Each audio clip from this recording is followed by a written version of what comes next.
nous avons appris que les grands frères, il y a Ndeko wana, il y a Fiona à séquestrer qui ndeko na biso à moi si Gladys a déjà arrêté, n'est toujours l'information, tu reçois la précision tu rebenga est-ce que bakangi déjà ndeko ya moi si à la fille wana oyo azak abimiki aza gang ou abimiki yende danger ou abimiki yia ko tobola mutu ba osimba ete ou abimiki non likolo azua on s'est laissé faire na makambo surtout toyoki ke bakangi ndeko na mobile na Kinshasa.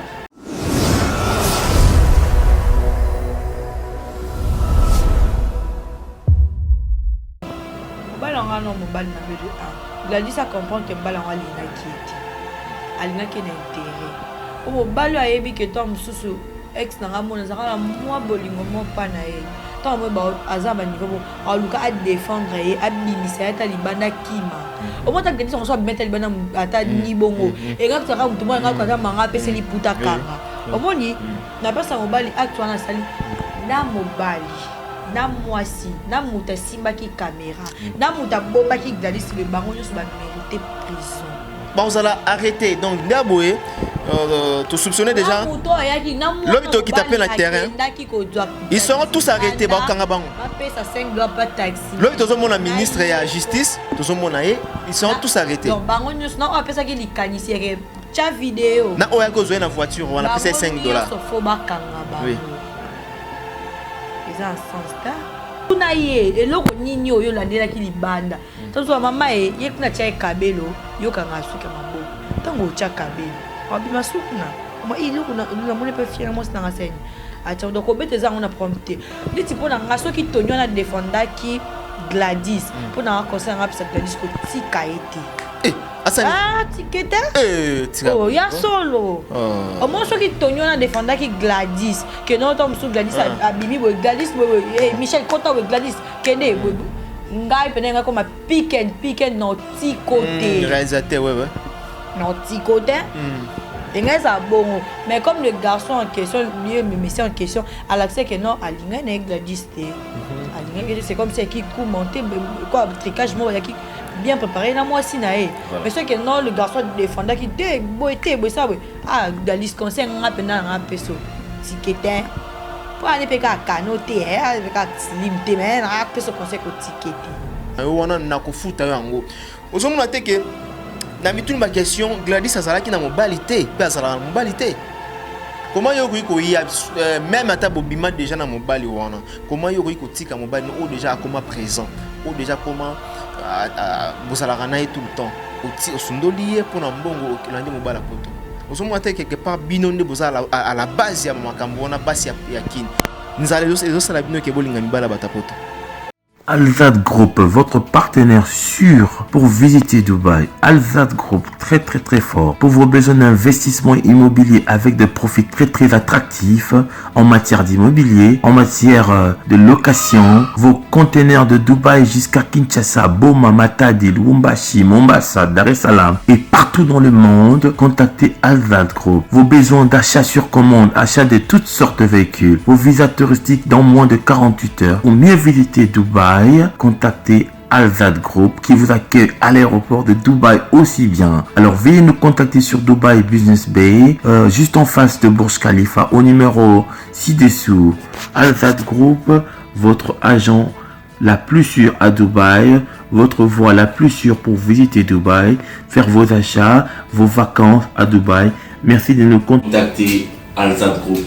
Vous serez satisfait à 200%. Merci.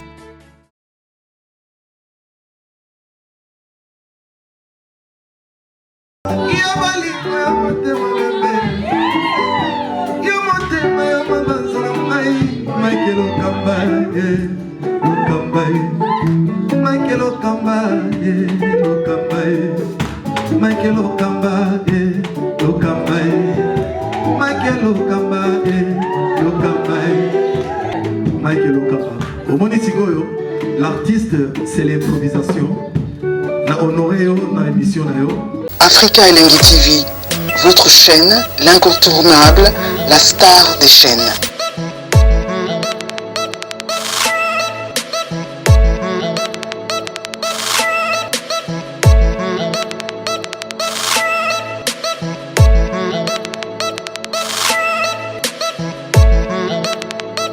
Africa Elengi TV, la magie de l'info.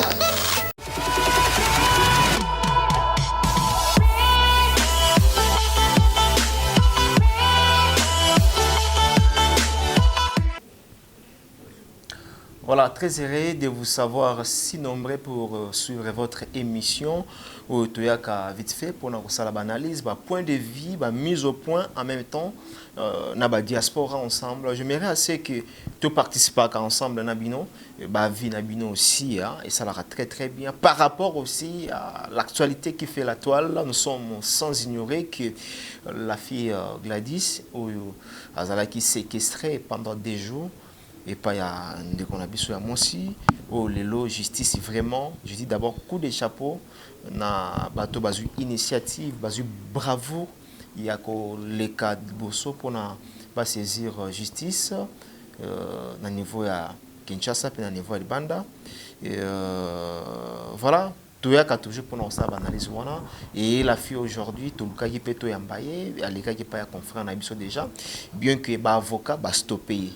Mais nous avons appris que les grands frères, il y a Ndeko wana, il y a Fiona, à séquestrer qui Ndeko na biso à moi si Gladys, a déjà arrêté, n'engi toujours information, toujours ba précision ah to benga toyeba est-ce que bakangi déjà Ndeko ya moi si à la fille wana oyo abimi kaza gang ou abimi ke yende danger ou abimi ke yia ko tobola mutu ba osimba ete ou abimi ke non likolo azua on s'est laissé faire na makambo surtout toyoki ke bakangi ndeko na mobile na Kinshasa aza déjà arrêté mais tobenga bato pour préciser biso si réellement vraiment bakangi ye tozana ndeko nanga awa concert en même temps au nom de Keren Mboyo la tigresse.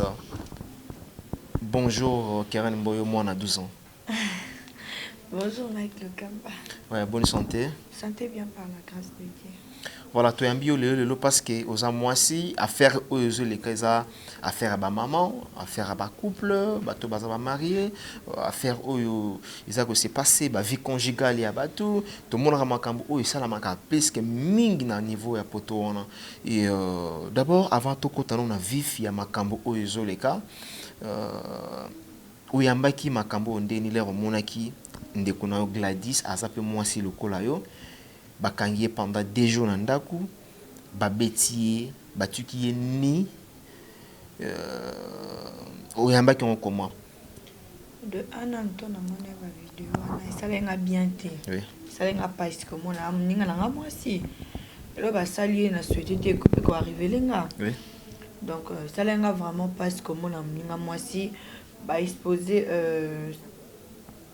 bon dans les réseaux sociaux c'est pas bien malgré ce pas à fautif ou ce pas salaire ma bé avec kolkamba lango tinanda mais a mérité que ba salaire bon côté na mokili mtaza parfait azata yo za ma bé avec le kambanga za ma bé pega za ma bé à quoi ça fait la salaire ni pas mérité biloko bon non Fiona sala qui to benga mosinzo te ko mobala bato aza marié bien que la fille attenta qui est na numéro ya pardon oui et mosinzo za la ni poto le baka mosinzo te ba mosinzo te cela mosinzo ya pese exemple ngana to za ba camarade que non ngana ebi que non national yo za national pese moi singa to za ba camarade non na ebi que yo za mobali no na bimina mobali na yo que ngana to yebe to ba camarade to ba pire que wa mobali Mike mais na bimina yo wana les za mosinzo o za que homme mari mo lingo e mosinzo ta homme mari lingo za mosinzo ta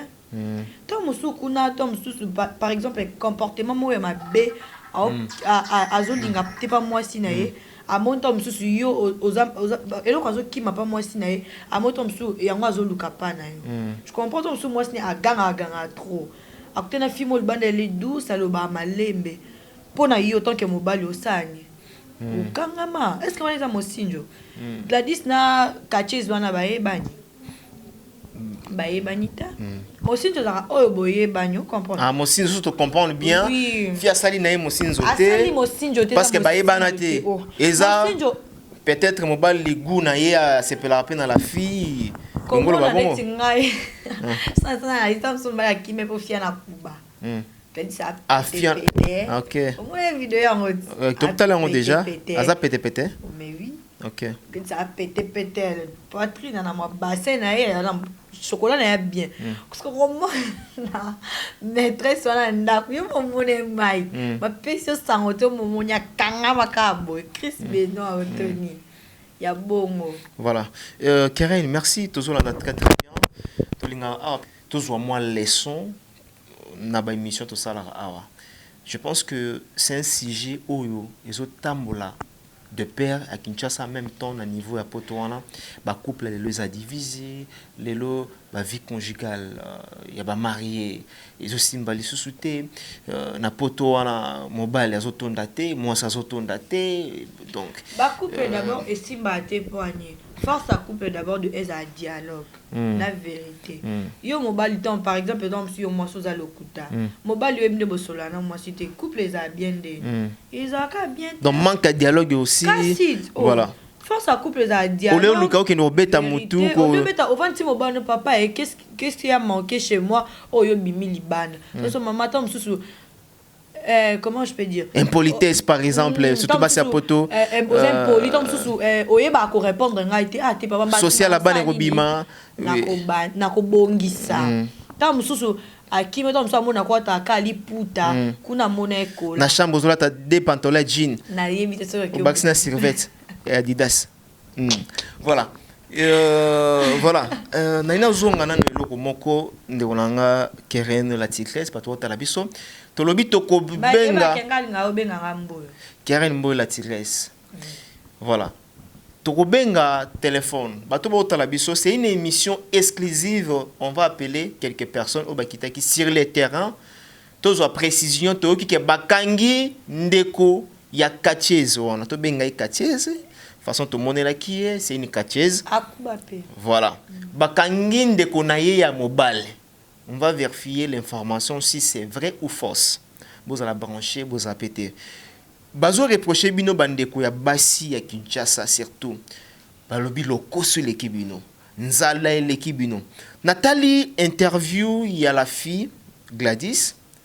Même kolobana yo sentir que ayaki wana pona mbongo parce que elle-même malobi qui abandé côté kana nini na terrasse. Le mec a proposé, soi-disant, dengue fia salakije, le mec a proposé à l'obité, au kotika engagement na yo wana na ko futa yango. Ozomona te ke na mituni ba question Gladys azalaki na mobilité, pe azalaka na mobilité. Comment yo ko ya même ata bobima déjà na mobile wana. Comment yo ko tika mobile no déjà comment présent, ou déjà comment bozalaka na tout le temps. Oti osundolié pour na mbongo landi mobile a poto. Osomona te quelque part binonde bozala à la base ya makambo na base ya kin.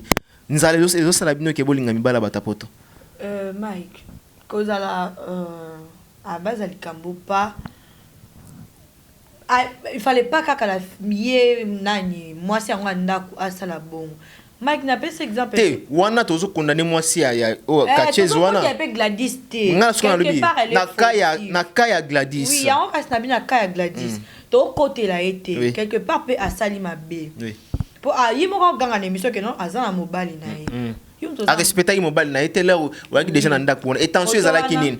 Bolinga bo sala ni bolinga bo lala bolinga bo anga ke sala nini kuna na ndako angalia lipa zongi ameli soupe ndunda azongi anga sala nini en fait non toza la franc maman ozo na ndako ya mobali o bozala na déjà bokabwana ya poto soi-disant en même temps na mobile no ya Kinshasa awa sur l'air ozoya pardon s'il vous plaît l'air ozoya na ndako ya mobile wana attention eza nini nazokende komela soupe ndunda nazonga ndako ou bien nazokende kotala ou bien nazokende kotala novelas l'amitié na ndaka mutu mais tango ye mobali yango epoza l'amitié pona yo donc aki pona amitié tikala akotala novelas yoka omoni Gladys, je comprends bien. Aya qui peut avant qu'on insister, bande qu'on insister. Pas le bail que non. Au cours région dans la terrasse. Boya qui. Attends, c'est ça que royo qui alinga le va nini. Nga comprendre na comprendre. Attends, c'est ça là na ngopet. Mobali mo boya ne ka mo be ah non. Moi c'est mo boya ne ka Mike comment nous avons vraiment besoin de coûter les urgent. So moi que répétant 2 ou 3 ou 4 fois. Olingo sani. Non na kene na sani. Na yo kai alinga lo bani. Quand on a mon quoi Gladys akende pour na bon. Est-ce que soy mobile na ya mona que Gladys a obi mananda ko nga assez plan non? Quand on a c'est un peu compliqué. Faut comprendre. Et ça moi compliqué. Pour mbala panga za ka attention ma ex na ko sani. O benga kinga. O rejoindre nga quand même. O rejoindre nga. Ça dit Gladys ça dit kara mabe. Oui, a sali mabe to boité. Mais nga po na nga moi c'est comme si donc Gladys a qui pour na mbongo. Pour à moi garçon na biseni, yé fier na message à koseni que non pour que ça va na teka. Abino s'il s'agit na zone c'est la mbongo na yo o teka un jour non mais ça ni Gladys a yo ki bongo. Ana ke ko yo kai comme zone c'est un peu mbongo et un problème tena ke ko yo kai. Isa mabeta. Mais que ça ba ex no benga na te. Te ba on ba benga. Parce qu'on vient à quoi beaucoup à la tête. Tu n'as pas ça temps on a été. Le temps passé ne revient plus. Oui. Tom so be Tom so Gladys c'est comme moi ça Tom so mutu mo walu kabio so za mike mo chana o matano o ye bandeni. Tom so bon Gladys moi je terrasse les abonnés la ligne Tom so ba so fo mama na ba bon moment so to leka o ye bandeni. Ba yo kaka ba kenda kaka ba yo kaka. Mais exactement que non moi ça moi à kenda qui bon ba beta et ba ça ba n'importe quoi c'est vraiment je suis con. Voilà comment on a qu'on a vu sur Katchez comme bezo kimanga ponga ba Michel là voilà. Est-ce que Michel la fille là ou agressé de on a vu sur Gladys quel que soit Zoua j'ai la trappe ou a sali la Gladys wana est-ce que Azala qui vraiment pour na yo Zoua l'air au linga mobali to ebiki Zoua yaka automatique na automatique wana est-ce que ça qui est important vraiment ya ko sala ba scénario wana ya ko kosana ke mobile name tazo benga ye ti ya committee na ndako est-ce que Zoua pe ko mema mutu na ba niveau wana mutu mdaza ba ndenge na ye Mike Lokam netinga kirande na vandi boy moi c'est longi kitoko boy moi ça tatouage original ne longi na ko sa ngota moi c'est le tatouage longito. Tatouage original moi c'est non, ils ont un problème té longito, il y a un problème té mais bowling ça bowling. Té Mike. Au cause ça quelque chose à belle mais au cause ça peut être séparé non. Adage une femme sage bâtit sa maison et un vrai adage. Pour après que vous appelez sage comme ça bengi la fille. C'est ça le mot est très important. Voilà, une femme sage bâtit sa maison. C'est-à-dire moi si faut en mutema ya ko supporter maman donc voilà azana mutema ko supporter biso mutema supporter une femme sage hein na une femme sage te mais mutema ko supporter ko d'abord une sage te mais ikamboye boye ebinenga ozana maîtrise on comprend donc akokapi ko benga ça ne Gladys na ndako oui aye a expliquer maman moninga babala ngai on comprend babala ngai oh lelo yo sala nga un jour yo poko okoki obala ba osala en quelque sorte tant que ba et bien ma mususu esenga brutalité te otalisi mutu ba réalité mo boy omondenga ba bala nga bena mama bana ndio mamba nga bola la libanda bo sabu o nga no yo ka kolia nga ni no fuka mabongo na ngase nzamba likolo peso libala bien est-ce que bino ba lo ka bongo lo bana mutu moni so mutu fi ebike attends ça avec tension mabe pour na mobile to tomso ba kabona ka so te mama lokuta mabenga mobile na yo to kabwana ezalaka ezala pena ko bengi mbana te na bengi pona soigner ça ote mais bien quand so moyen za otikela ngamba na poto banane ya possible soki mwana mwasi ba bengi abike amature bani ma chérie merci beaucoup akotika pe mwasi mbali pa bengo te modèle mwasi na le belinga esalinga passe na motema na ju place na ponga pe na est-ce que bino bana ki ça bazali est-ce que bino bana ki ça bo yamba conseil facilement le ba fio ba leka mungwa nani Mike surtout sans na mokili ndimite sans so bazama mabe et cause appelle on 9 bazama mabe mais ça 10 baza bien Keren Moyo moko baza bien voilà Keren Moyo ko simbela pela mbana no mbeli o bomai pona nini ko boma mni mbaza mbeto hôpital eloko no mbeto hôpital to temo biki muso aya remplacer na omoni ya ko bunda que no to kuta to so amana kango mba to bundi mais OK non na invité na ndaku na ngala so ba non sala ngote mai non sala ngote OK non tom susu to vana ndako moto mbala futelaka na ye na koti na kutio na kati voilà il pleut neige maman kango na nzoto to bunda on comprend que non na vana ndako mona mobali je sais que c'est moi la maîtresse de la maison na ça ba j'ai la trappe na bengo na ndako so ba betisa bon non ça ngote mai on sala ngote. Voilà, Yolande Malula otala biso na Suisse, ba couple tout ba fandi calme ba otala Mike Lokamba, ba otala émission oyo oyebi nga na bala te mais vous avez l'expérience on a mobala obala ngai ok o comprendre po maman abotinga abali te mais tant avandaka pesanga conseil olobake non maman asalita 6 ans na libala ah bon nayebi biso mai ah bon na chroniqueuse de momona ba comportement nanga façon nanga kana ezalelaka omonaka malgré ça moi si na yo tout à fait mais ba comportement ndo monelanga mai est-ce que so ekipena personne nanga ko sa makambo wana je parle trop nalobaka mingi na petaka maison ba niveau mo so na moni na vandi boy na za na maîtrise voilà tout pour la biso comme Willy Mosheni le véritable code Yamboka na Suisse na Bosani PT na Katia Londres il s'appelle Gauthier Mascotte l'ingénieur des banques responsabilité oyo tozong silango mobali Tony les gars là Tony aza irresponsable ou comment parce que comment bagi ko sala makambo to sala na kati ndako oza pe na kati chambre pongi pe ezui ozo ronfler pe mwana batu bakangi ye mwana ngo bobimana ye pe déjà bakangi ye pa ya mwasi na yo ozo mona te que charge wana quand même pe to iko condamner mobile d'abord na lobby Mike boso ki ba jeune na mwasi na ye tom so abanga mwasi na ye c'est ça il y en a zonga ko surtout ko banga wana parce que ezana ba mibale belé surtout ya poto basi ba monela la bango mais makasi na kofinga bat na ba YouTube moyen wa na makasi na kofinga bat na ba YouTube bat ba fani boye il faut to la na ngana ngeno la na sala analyse vraiment pour RC qui makasi sikoyo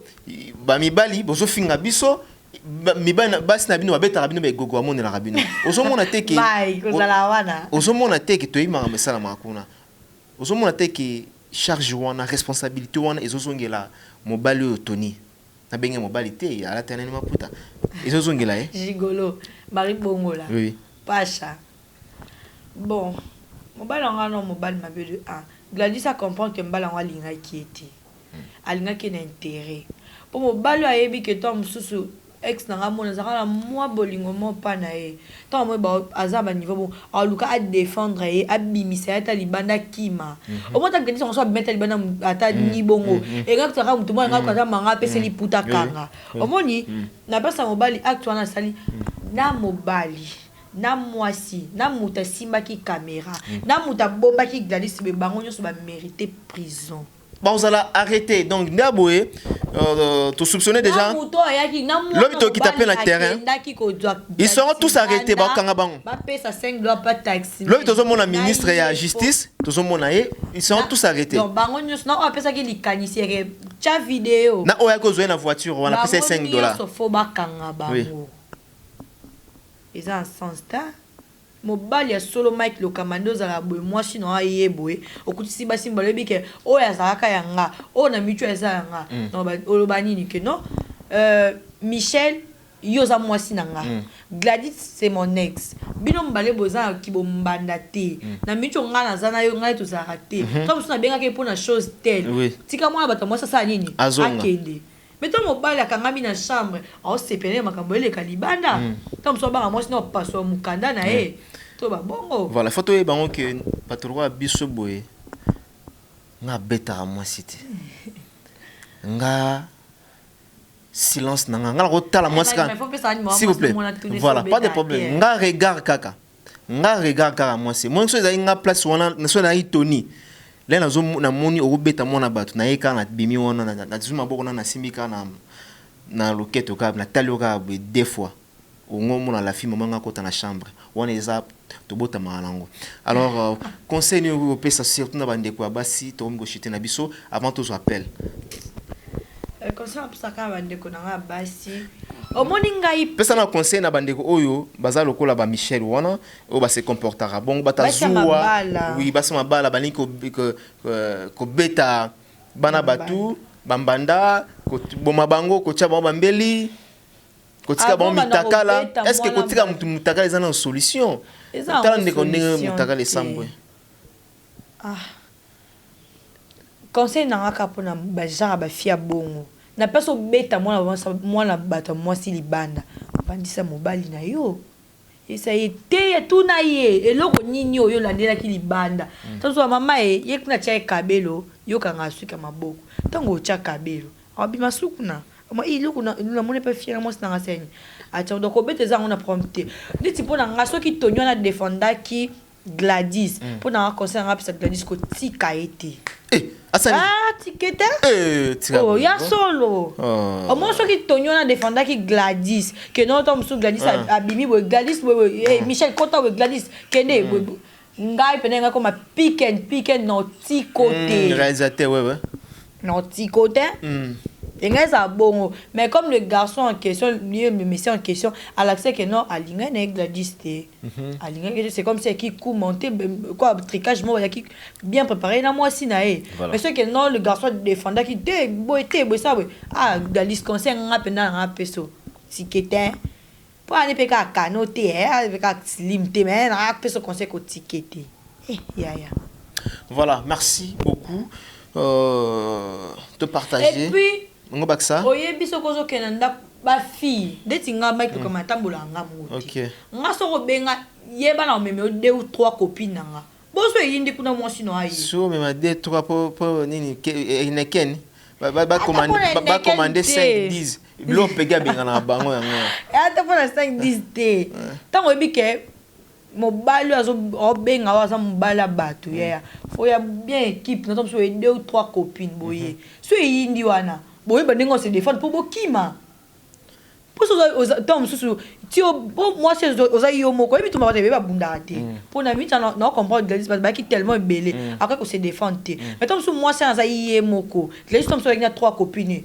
angaza pe no banga ta simba Gladys o pe kuna ko kangi pe kuna kangi e bebe ba to bongisa bi na tongo siko batambola pe ye monté ya na butu bongo voilà batambola rapé bongo te bon peut-être Gladys aya qu'il aime sous buka lelo lamba lelo ba ya na copine ye na copine c'est s'agit que copine azonga des copines peut être accès c'est nini azongi ba ya ka de on ne sait jamais na éviter so mamna ba na kosa voilà merci beaucoup na disponibilité na yo ils ont ça la passe il est musu besoin mona moi comique partie comique et salami awa mais ça fait mal ça fait très mal. Violence faite à la femme. Violence faite à la femme par une femme. Donc, et puis chose grave, sous-souillé, la fille, moi ça libère lesbienne, doit craquer n'embada. Donc dans le lobby, abi azo senga même pas passer rapport. Na ebité rapport bino mo na ya basi bo sala ngo na position nini. Ça dame gomme. Bo ka rapé nini. Temps de la fin. Bo ka rapé nini. En tout cas.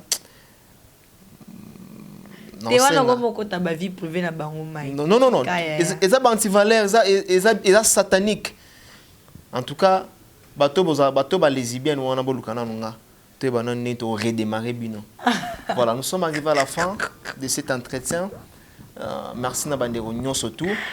Torozwa descente lobby toye banane bakangi paraît que bakangi ndeko ya mobali wana. Nani Olivier. On peut ça dans numéro. Olivier voilà. Toki ke Olivier bakangi ye wana kombo ya ngwana ndoki manga Olivier bakangi toki bongo lobby to kita sur le terrain bandeko na biso baza wana ba Christelle olela komi honorable bandeko na biso Eliezer Tambwe honorable tozolande la dossier vraiment ekende Tina Souka, toujours saisir vraiment justice pour que la dame là, na combo ya. Conseil pour n'appeler ça Gladys, il faut le cas où ça va camarade va péder, va camarade va péder. Va péder à ma bongo yaya, va même le mouton Michel na terrasse, ça on le quoi, ni comme on y pour les maillots. D'accord, merci. Le message est passé. Je pense que Gladys a tout la micro émission, a un peu stressé, mais a tout la raming disponible à héros na Bali, si c'est là. Ton solo la lobby vraiment émission suivante Roya, tu es banana un dossier comme na niveau nini parce que la fille là a kokangama.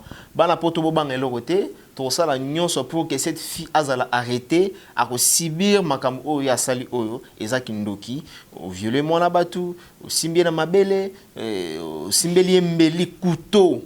Donc ça vraiment mobomi. Donc, voilà, ils ont passé ça la passé. Quant à moi, je vous retrouve déjà demain ou après-demain. Vous avez un remerciement et à reboire rapidement pour tout quitter. Non, peut ça m'utilibangate. Ah, on peut ça m'utilibangate. Merci. On s'est dit bye bye et on se retrouve prochainement pour un nouveau numéro. Et d'ici là, portez-vous bien, sans oublier de rester branchés, connectés en même temps sur nos antennes www.africa-link TV. C'est parti, play.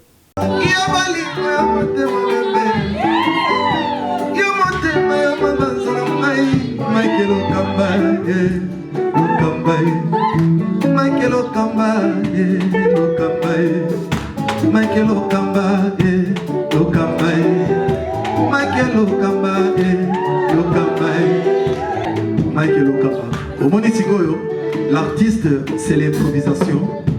Na honoré dans l'émission. Africa Elengi TV, votre chaîne, l'incontournable, la star des chaînes.